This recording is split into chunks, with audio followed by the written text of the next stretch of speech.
సభకు నమస్కారం సార్. ఒక గొప్ప విజన్ ఉన్న నాయకుడిగా మేము మిమ్మల్ని చూస్తున్నాము. పాతాళానికి అన్యాయాన్ని తొక్కిన వామనుడు సార్ మీరు. స్నేహంలో కర్ణుడికి మించిన వాళ్ళు. మాకందరికీ దారి చూపే ఒక గొప్ప నాయకులు సార్.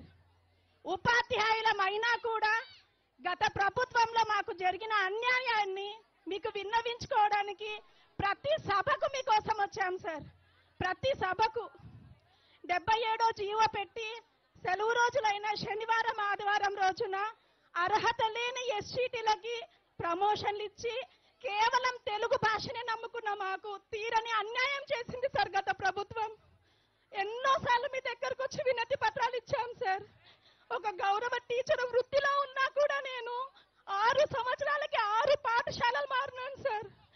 కుటుంబాన్ని వదిలిపెట్టి ఇప్పుడు జెడ్పీహెచ్ఎస్ ముక్కువారిపల్లెలో పనిచేస్తున్నాను సార్.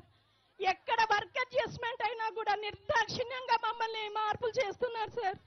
మాకంటూ కుటుంబం ఉంది కదండి సార్. 77వ జీవో చాలా అన్యాయంగా ఇచ్చింది సార్. తెలుగు భాషను మాత్రమే నమ్ముకున్న తెలుగు పండితులను కాదని చెప్పి ఎంఏలు చేసిన ఎస్సీటీలకు ఇచ్చి 10,000 మందికి ఇచ్చిన వాళ్ళు కేవలం 1370 మంది రాష్ట్ర వ్యాప్తంగా ఉన్నాం సార్. సార్ ఇక్కడ నుంచే మీకు పాదాభివందనం, నా శిరస్సు వంచి పాదాభివందనం చేస్తున్నాం సార్. ఉపాధ్యాయుల బాధని అర్థం చేసుకోండి సార్. మీరు తప్ప మాకు వేరే దిక్కు లేదు సార్. ప్రతి ఒక్కరి అభిప్రాయాన్ని చక్కగా విని వాటినన్నిటిని కూడా పరిష్కరించే దిశగా ఆలోచిస్తున్నారు. ఎంతో ఆశతో మీ దగ్గరికి అన్న రాసుకోండి అన్న, ప్లీజ్ అన్న. థ్యాంక్ యూ అన్న, థ్యాంక్స్ అలాట్. ఇప్పుడు కోడూరు శాసనసభ్యులు శ్రీ శ్రీధర్ గారు సభను ఉద్దేశించి ప్రసంగిస్తారు. హలో సార్, డిప్యూటీ సీఎం గారికి